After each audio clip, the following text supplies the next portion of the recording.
Olá, meus amigos, minhas amigas, eu sou o professor Lac, com muito prazer, muita satisfação. Vamos para mais uma grande aula e hoje a gente vai trabalhar o assunto agentes públicos, né? Aí, agentes públicos, né?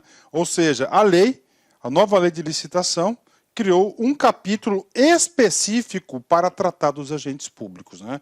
É uma grande novidade, aqui definiu várias responsabilidades, foi um ganho. Cara, parabéns aí para os agentes públicos. Ou seja, o que acontece, né? Acontece o seguinte, que agora, quem participa da licitação, quem está envolvido no processo, nós temos critérios aí, critérios muito importantes. E isso que o examinador vai querer saber, né?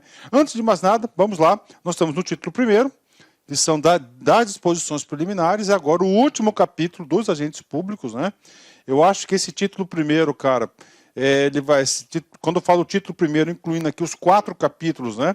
Eu tenho certeza aí, mas certeza absoluta, que só esse primeiro capítulo vai ser responsável em torno de 20% a 30%, essas aulas, 20% a 30% das questões de concurso, a parte introdutória, né? Então vamos lá, eu quero falar para vocês o seguinte, agentes públicos, né?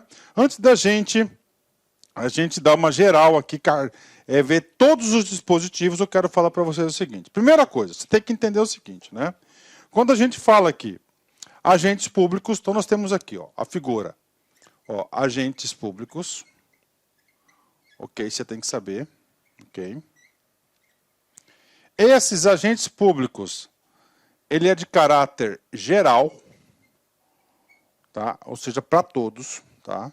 Nós temos aqui uma outra figura, que é chamado agente de contratação.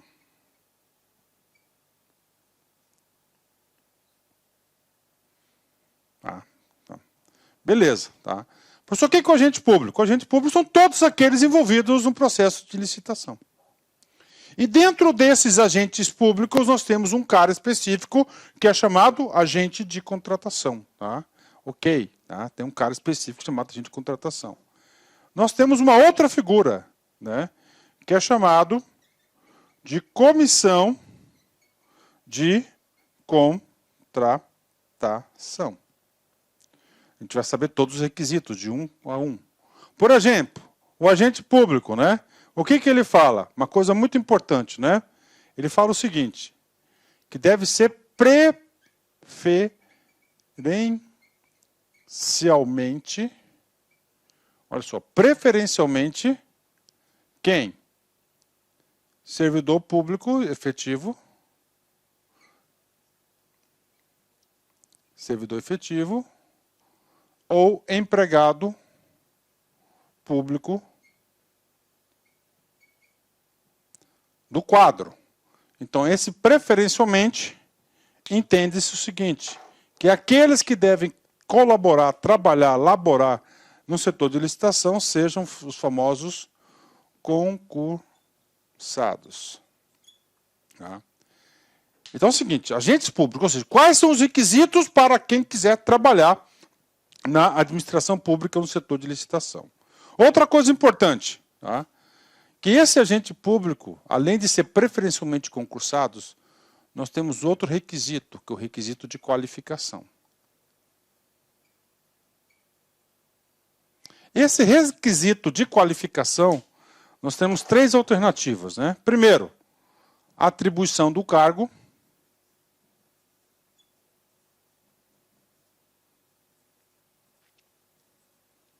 Como assim, professor, atribuição do cargo? É muito simples, né? O cara chega, ele faz parte, ele é assistente administrativo, ou seja, área meio.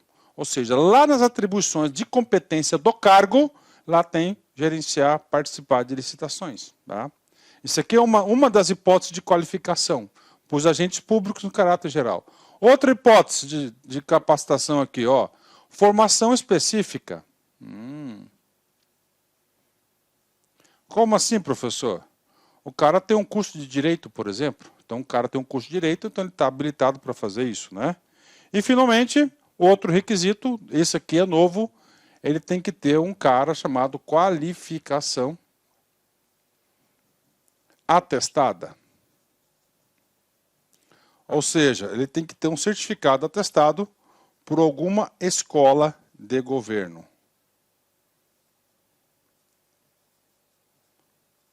Ou seja, né? Ou seja, qual que é a intenção aqui do legislador? Dar qualidade técnica ao setor de licitação. Cara, papo sério, eu já trabalhei muito na administração pública. Quanto mais qualificado o seu quadro, menos problema você tem, mais eficiente você é, você pode ter certeza disso. E o último requisito, nós temos aqui, tá? Nós temos aqui, ele traz algumas vedações. Tá? Algumas vedações. Entre essas vedações aqui, para o cara ser um agente público para trabalhar em licitação, é não ter parentesco aí com por exemplo, com que fornecedores aí constantes da administração pública. Né? Então, esse aqui é um dos requisitos. Né? Calma, muita atenção nessa hora. Então, o que acontece? Né? Então, esse cara aqui, tá? Então, nós temos aqui, ó, agentes públicos no geral. Esse cara aqui, a gente vai estudar ele em detalhes no artigo 7º, que é o primeiro artigo que a gente vai estudar agora. Aí vem aqui o agente de contratação. Tá? Professor, o que é o agente de contratação? Esse cara aqui que ele vai conduzir a licitação. Então, esse cara aqui, ele vai, olha só, vou escrever bonitinho aqui, ó. Conduzir a licitação até a homologação. Que coisa legal, isso mesmo, professor, né? Esse cara que vai conduzir, aí é muito importante, tá? O agente público, no geral, ele tem que ser preferencialmente concursado. Aqui não, aqui ele tem que ser concursado. Ó, então ele tem que ser concursado. É claro que aí ele pode ser o quê? Servidor efetivo.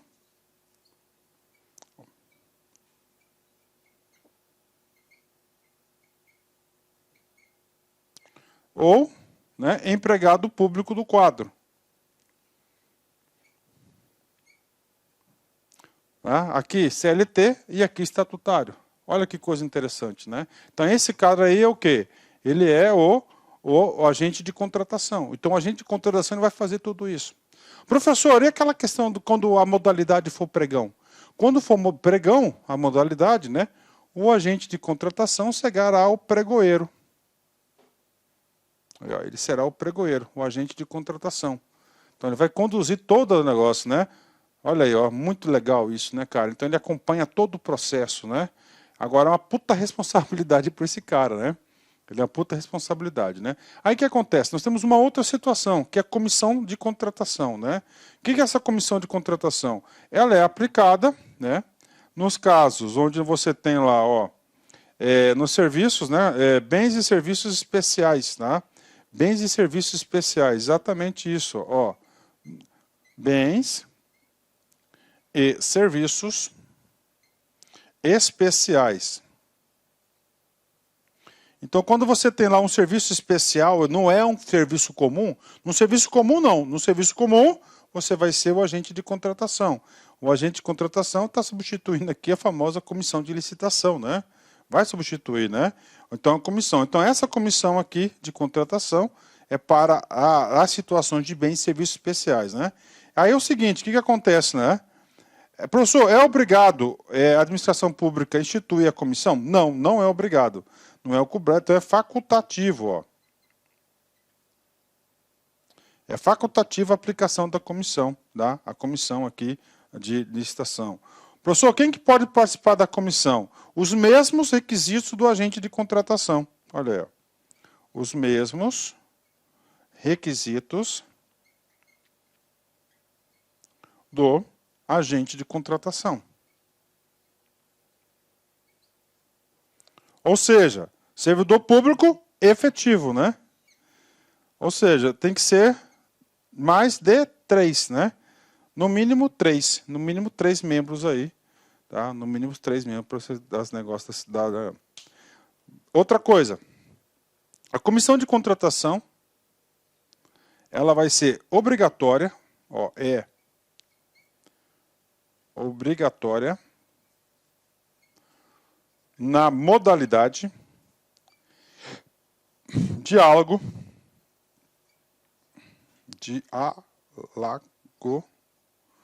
competitivo. Tá aí, tá?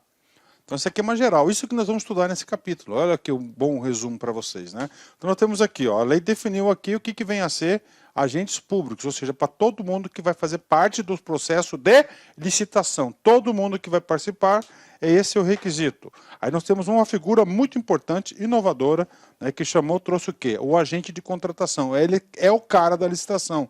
Ele vai conduzir todo o processo, tomar decisões, correr atrás, até a fase da homologação. Depois da homologação, ele deixa a sua responsabilidade. Ele tem que ser concursado, servidor efetivo ou empregado público do quadro. Quando estiver na modalidade pregão, ele será o pregoeiro. E a comissão de contratação substitui o agente de contratação. São 3 pessoas, os mesmos requisitos do agente de contratação. Aqui aplica-se apenas nas modalidades de bens e serviços especiais, né? Agora, não é obrigatória, é somente obrigatória quando tiver o diálogo competitivo. Então, esse aqui já é um resumo na qual a gente vai trabalhar. Coloque esse resumo no seu caderno, bonitinho, cara, né? Vai lá, coloca esse resumo no seu caderno, bonitinho. Tá gostando? Vai lá, coloca no seu caderno, bem bonitinho esse resumo. Tira uma foto, né? Tira uma foto e encaminha lá para o meu Instagram pessoal, né? Ou da LAC Concursos, né? Você pode, qualquer um dos dois, que eu vou ficar muito feliz aí de você encaminhar essa foto para mim de seus estudos aí. Vamos embora, gente, beleza? Feito isso, vamos agora para os artigos, né? Para você entender. Vamos lá, agentes públicos, né? Ó, capítulo 7. Caberá à autoridade máxima do órgão ou da entidade, ou a quem as normas de organização administrativa indicarem. Ou seja, qual que é a atribuição? Aquele que manda no órgão. Então, promover gestão por competências e designar agentes públicos para desempenhar as funções essenciais à execução desta lei, que preenche os seguintes requisitos, né?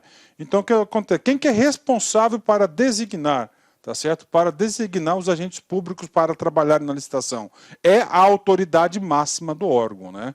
Então, a autoridade máxima do órgão, ele é o responsável para a indicação dessas pessoas, beleza? Ok. Tá? Os agentes públicos, né? Aí vem os requisitos, já falei para vocês, são 3 requisitos, né? Primeiro requisito, olha só, sejam preferencialmente, aí, ó, preferencialmente servidor efetivo ou empregado público dos quadros permanentes da administração pública, né? Sejam preferencialmente, né? Ou seja, não está obrigando a ser 100% servidor público, então lá pode caber algum cargo comissionado, né? Pode caber agora, diferente.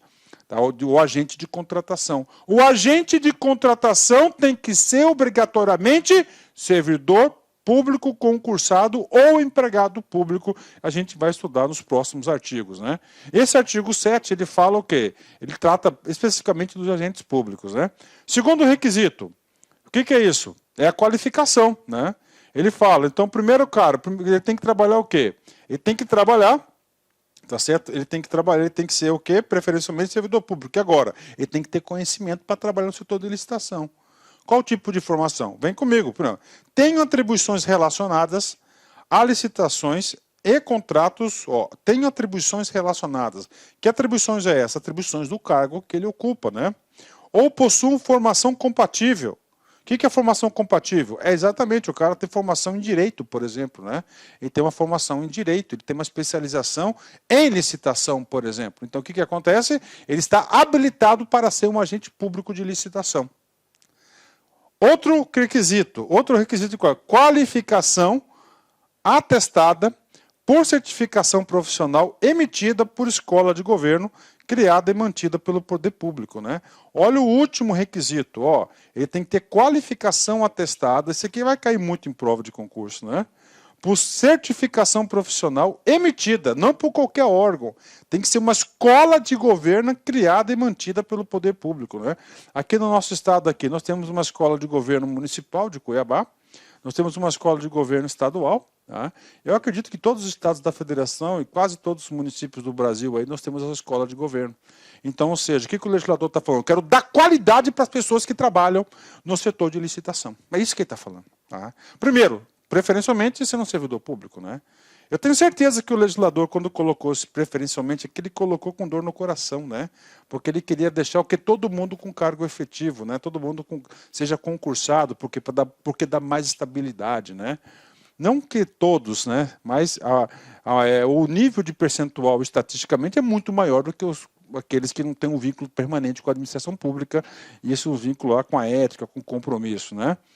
Mas por que eu acredito que ele colocou preferencialmente? Porque, pensando em diversos municípios do Brasil pequenos que têm um quadro de pessoal efetivo muito reduzido e tem um quadro precário que não vai conseguir atender. Então ele colocou preferencialmente, né? Bacana? Fechou. E agora, qualidade técnica. Primeiro, o cargo dele, cargo de gestor, cargo de administrativo, beleza, né? Segundo, ele tem uma formação compatível, ele tem formação em direito, ele tem uma especialidade, né? Ou, finalmente, uma qualificação atestada. Quem que vai qualificar essa qualificação? É a escola de governo. Vai cair muito isso, né? Terceiro e último requisito, o que é isso? É uma vedação, né? É uma proibição. Do quê? Não seja um cônjuge ou companheiro de licitantes ou contratados habituais da administração, nem tenham com eles vínculos de parentesco colateral ou por afinidade até o terceiro grau de natureza técnica, ou de natureza técnica, comercial, econômica e financeira, né, e trabalhista civil. Então, ó, não pode ter o quê? Não pode ser parente dos licitantes contratados habituais na administração, né? Então não pode. Então é o seguinte, né? Pô, o cara tem um contrato há 10 anos com a administração pública, a mulher do cara vai ser um agente de contratação. Não pode ser nem um agente público, entendeu? Para que isso? Para não gerar conflito de interesse. Tá? Então é o seguinte, né? Então, quem trabalha no setor de licitação é um agente público de licitação, esses são os requisitos, e eles não podem ter parentes que são contratados de forma habitual, de forma de terceiro grau, né? De terceiro grau. Então, esses são os 3 requisitos para ser um agente público. O que mais, professor? Vamos lá. O caput do artigo 7º. O que lá diz? Lá diz o seguinte, que a autoridade máxima do órgão irá designar, fazer uma gestão de competências. Bacana. E aí a gente vai invocar a nossa terceira aula do nosso curso, que são os princípios, o princípio novo que foi criado, que foi introduzido aqui especificamente nas licitações, que é o princípio da segregação de funções. Professor, o que reza esse princípio? Eu separar o máximo possível das atividades internas para que tenha um maior controle sobre o resultado. Né? Ou seja, cada um é responsável por uma parte do processo. E cada um sendo responsável pela parte do processo, cada um vai exercer um controle sobre o colega. É muito mais difícil você corromper, né? Você pode perceber, gente, que a lei de licitação tem essa tocada, né? Evitar o máximo possível aí a corrupção, né? Pô, cara, porque o setor público é difícil, né? É difícil. Vamos lá. A autoridade referida no caput desse artigo deverá observar o princípio da segregação de funções, vedada a designação do mesmo agente público para atuação simultânea em funções mais suscetíveis a riscos, de modo a reduzir a possibilidade de ocultação de erros e de ocorrência de fraudes na respectiva contratação, né? Então ele não pode, né, atuação mais suscetível, né, simultânea, né? Por exemplo, o cara trabalha no setor de cotação, né? Aí depois ele trabalha no setor de cadastro, né? Não pode. Então tem que ser que cada um fazer uma coisa, né, cara? Para quê? Para segregar, para dar segregação das funções, para dar maior controle, né? Ele quer evitar, ele quer o quê? Olha, ele colocou, né? De modo, olha só o objetivo, ó, de reduzir a possibilidade de ocultação, né? De erros. Então o cara errou lá atrás na cotação, cara. Isso vai refletir em toda a licitação, né? É claro, se ter outro cara vai conseguir perceber isso, né? Bacana a ocorrência de fraudes, ó. Erros, ocultação, né, fraudes, né, na respectiva contratação. Parágrafo 2º. O disposto do caput do parágrafo 1º deste artigo, inclusive, os requisitos estabelecidos, também se aplica aos órgãos de assessoramento jurídico e de controle interno da administração. Opa, então o que acontece? O que diz lá o caput do artigo, né? O caput do artigo trata dos agentes públicos que vão trabalhar na licitação. Ok, é interno. Aí nós temos 2 órgãos que estão muito relacionados à licitação. Primeiro órgão é a assessoria jurídica. A gente vai perceber lá mais para frente que há necessidade de pareceres jurídicos. O que ele fala? Lá na assessoria jurídica... Meus amigos, minhas amigas, inicialmente eu peço licença a vocês, eu peço desculpa, pois interrompi os seus estudos, mas essa videoaula é uma videoaula demonstrativa do nosso site Lá Concursos. Nós estamos oferecendo 3 opções de curso a preço bastante acessíveis aí. Tem curso até de R$ 20 aí, que é a parte de conhecimentos básicos, que é língua portuguesa, mais aquela parte de legislação. Temos 2 cursos específicos, assistente de administração completaço e um super curso básico de técnico de contabilidade. Qualquer um desses cursos eu garanto para você, se você estudar pela nossa metodologia, estudar, assistir as nossas videoaulas, garanto para você que ali tem todo o conhecimento necessário e suficiente para você ser aprovado. Só depende de você. Bacana? Maiores informações, tem um link aqui. Clica lá, conversa com o nosso pessoal do atendimento, que eu tenho certeza que você não vai se arrepender. Espero vocês. Forte abraço. Tchau, tchau.